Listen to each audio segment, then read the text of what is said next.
Hello to all of my fellow readers. The year 2025 is almost over, which I know means a lot of us are thinking ahead to the next 365 days and figuring out what we're going to read, what new books are coming down the pipeline, all of the fun, fantastic stories that we'll get to delve into next year. And like many of you, I'm also contemplating on this past year and thinking about all of those stories that really engrossed me and changed my life in some way, shape, or form. Might be a little dramatic to say that they changed my life, but they're definitely stories that I held on to and have thought a lot about throughout this past year. So I wanted to go through just a quick list of 5 books from the 45 that I read this year that I would definitely put on my top list of books that I would recommend to other people or that I myself would continue to reread. I use the term favorite pretty loosely because I think a lot of books are good for a lot of different reasons. All of the books on my list today happen to be fiction books. Most of that is because I spent a lot of this year reading fantasy, just stories that were really easy to pick up, easy to get myself immersed in, stories that would take me away from the mundane of everyday life. Not to say that fiction is better than nonfiction or any genre is better than another, but that is what my list will be made up of today. And when I'm thinking about my favorites, I wrote up a list of a few things that apply to the 5 that I chose today, and I think apply in general to books that I tend to love the most and things that really make a story stick in my mind. And one of those is just having a memorable storyline or having a really memorable world, especially when we're talking about like fantasy, or just a really good cast of characters. People who feel like people who could either be your best friends in real life or maybe your mortal enemies. Characters who are just really compelling, really interesting, and very well developed, I think add a lot to whether or not a book is really good and makes my list of favorites. The next one is just I can't put the book down. And I know that's not a specific criteria for the story, like the writing style of a book. It is definitely one of those, a book is good when you don't want to stop reading it. And that is, I think, a testament to the books that I put on my list today. They were ones where I found myself at some point in the story, maybe not the first 5 pages, but definitely at some point, just wanting to continue reading and reading and reading until I got to the end. I also really like books with characters that feel like real people, very two-dimensional characters who really invest you in their experiences and their perspectives on a story and what they're going through. This is not to say that characters have to be somebody that you want to be or somebody that you even see yourself in, but I think you do need to understand why a character is the way they are and a little bit of their motivations and their inner world, whether or not a book is telling the story from a first-person perspective. I definitely gravitate towards stories that give me good characters and good character development. I like action, I like world building, but I like those in addition to the people and the characters that we're learning about. I love really good dynamics. I love like witty conversations between people. I love the like banter and just the dynamics between characters and books. And then my last one is that the book makes you cry or laugh or just really feel something super strongly. I'm definitely the kind of person who isn't afraid to react to a book, whether or not I'm reading it out in public. And so the ones on my list, there are a few where I absolutely sobbed my eyes out by the end of the book. There's a lot where I just laughed out loud because of certain interactions between the characters that were just really funny, or like situations that they ended up in that I just thought were hilarious. And I think that's a testament to a book being able to make you lose yourself in the situations that are happening in the storylines that are happening, is if it can elicit that really physical response in the form of laughter or crying or things like that. So without further ado, let's get into my top 5 books for 2025.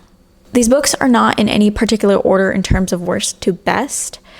I actually just, as I was writing up some information on the books to talk through them today, I grabbed my rating from Goodreads, and so I do have them listed from lowest rating to highest rating.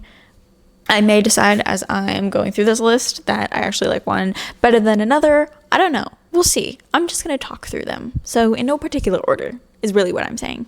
We're going to start with Just Stab Me Now by Jill Barrett, I believe is how you say her last name.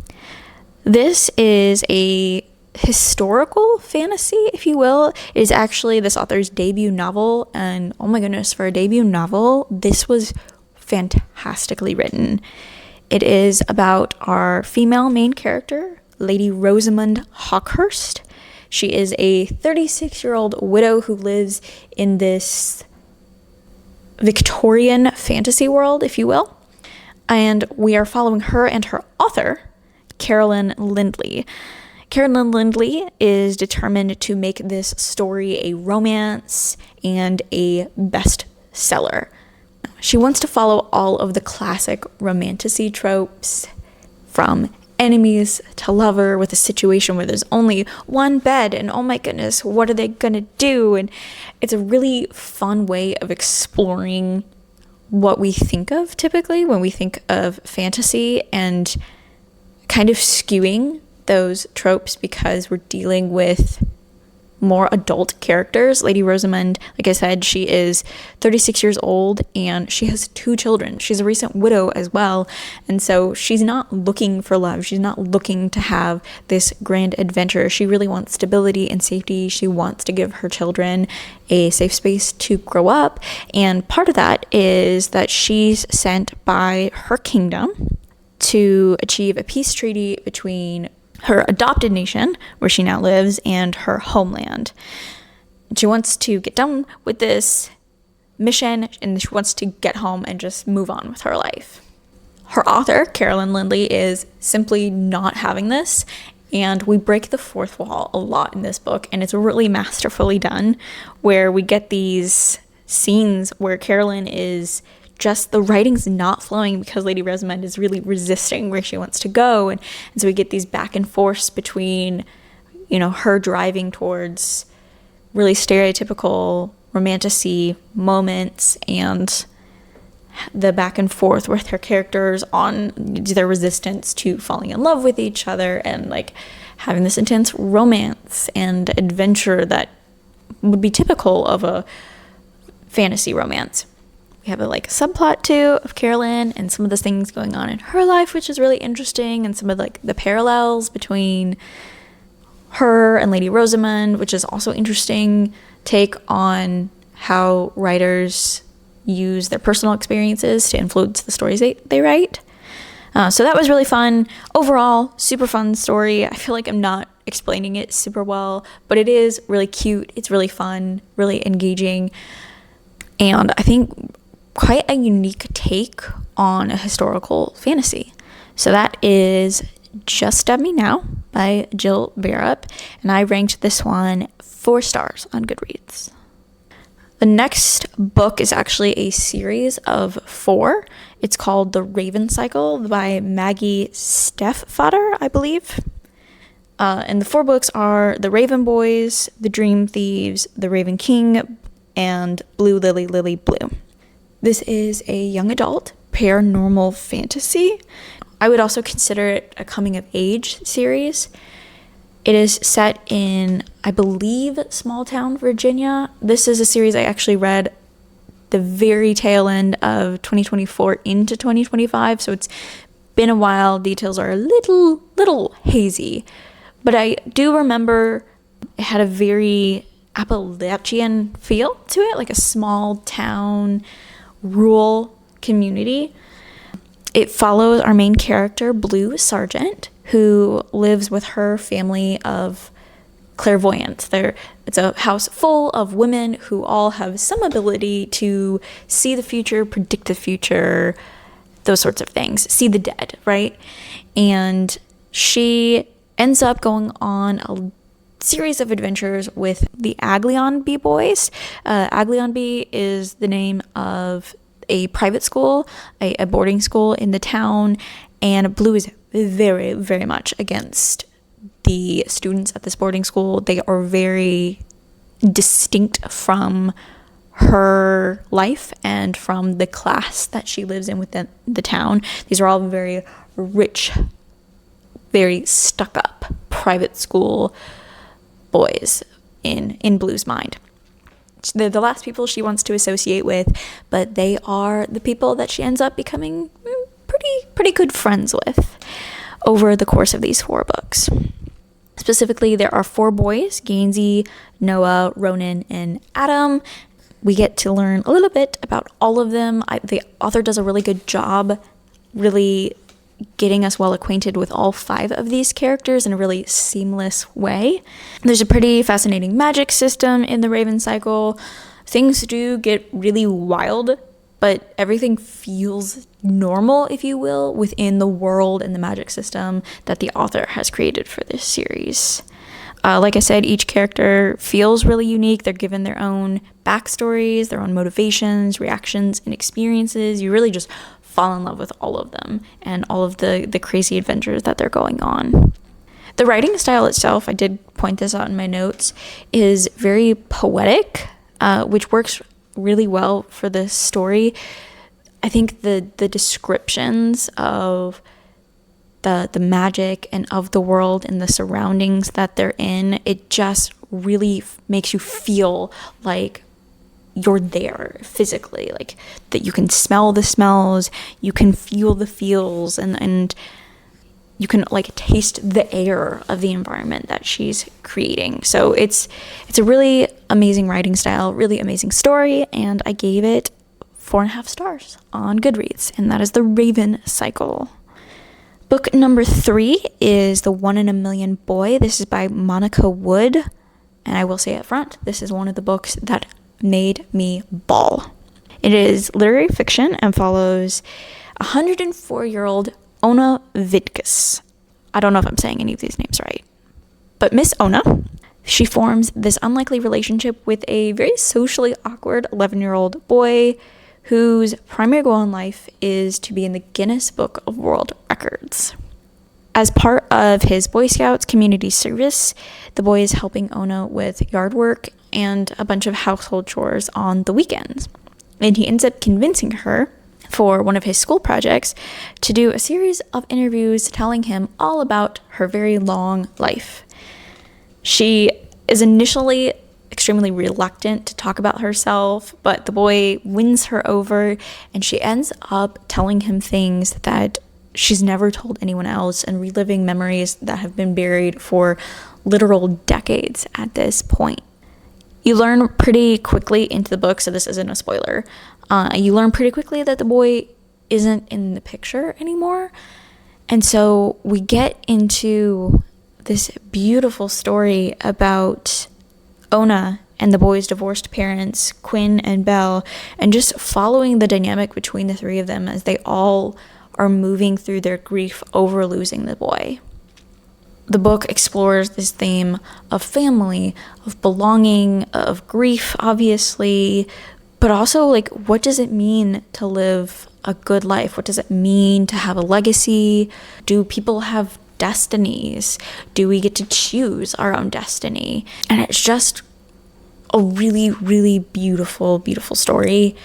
Again, characters that you absolutely fall in love with. Ona's just like a quirky, kind of crabby old woman. She's one of those kind of older people who just loses their filter and says what she wants, which I find really endearing because I have a grandmother who's very much that same kind of older woman.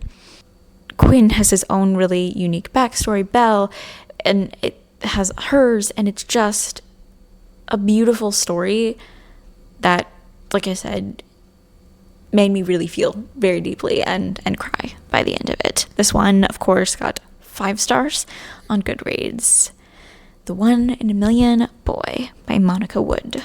book number 4 now, and this is Spinning Silver by Naomi Novik. This is another young adult fantasy novel.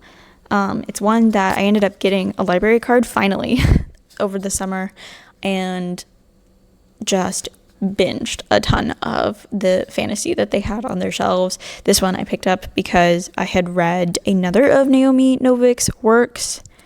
Trying to remember what it's called. I think it's called Uprooted, if I remember correctly. And so when I saw this other book by her, I was like, absolutely, I am going to read that, and I do not regret it. It is about a girl named Miriam who comes from a family of moneylenders, but her father has an inability to ask anyone to repay him, which ends up with her and her mother and her father living in essentially abject poverty. And Miriam's mother gets sick. Miriam just can't take it anymore. And so she ends up stepping into her father's boots, becomes the moneylender for her town and the surrounding communities, and ends up doing a really good job with it. Part of the reason she's doing this is, again, to take care of her family, but they're also living in a kingdom that is slowly being taken over by this magical fae called the Starrick, who bring an unending winter, essentially. And so Miriam is trying to nurse her mom back from health, take care of her family, and make sure that they're okay as, you know, the nights grow longer and the cold comes in.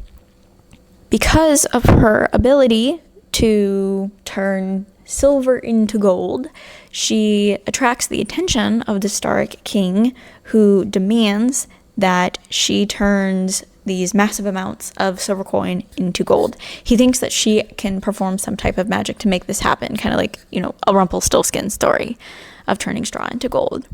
Through her attempts to meet the king's demands, she ends up drawing in a peasant girl, Wanda, from her town, and the really, really unhappy daughter of a local lord who is plotting to marry his child off to the very handsome young Azar of their kingdom, who is not exactly who he seems to be.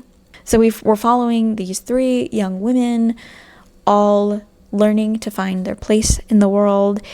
We're exploring themes of sacrifice, of power, of love, and of family.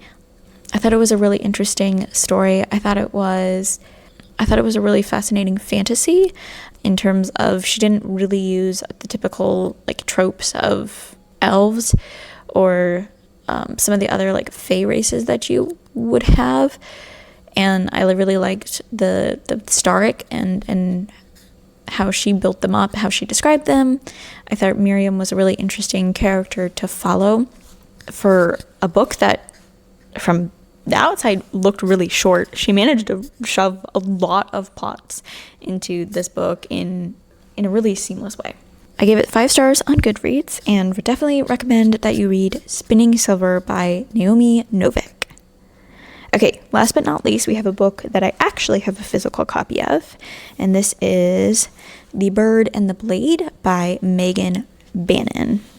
This is one where my partner actually owns it, and as I was perusing the shelves one day for something a little quick and easy to read, I was like, this looks like an interesting story. I will pull it out and read it. Unbeknownst to me, I would absolutely fall in love with this book, and it would leave me utterly devastated, which you may think is not a good thing to be, but in this case, this book has 100% made like my top, 100 books of my life. Maybe over dramatic, I don't know. It is another young adult fantasy. It is a really unique book. I've never read a book quite like it and like the setting it's in, because it's this combination of the Mongol Empire, the Italian opera of Turandot, I think is how you say it, and Persian fairy tales.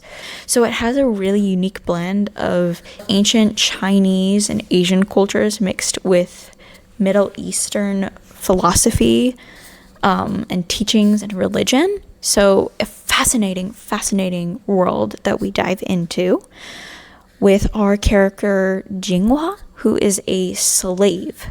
She is the companion to our father character, Timur, whose son, Prince Caliph, is on a mission to restore his kingdom.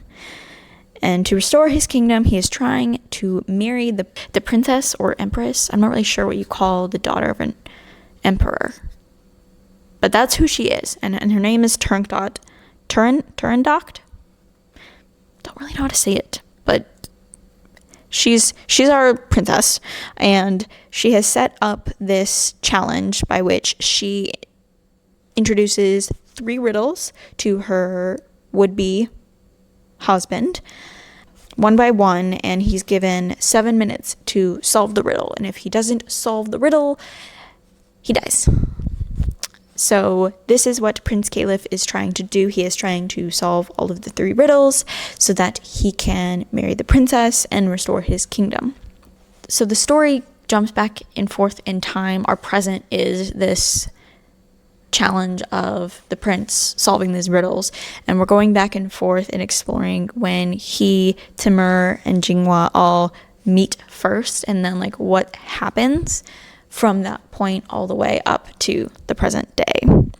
It's a really amazing story that discusses ideas of what it's like to be a woman, especially a woman who is living in that day and age.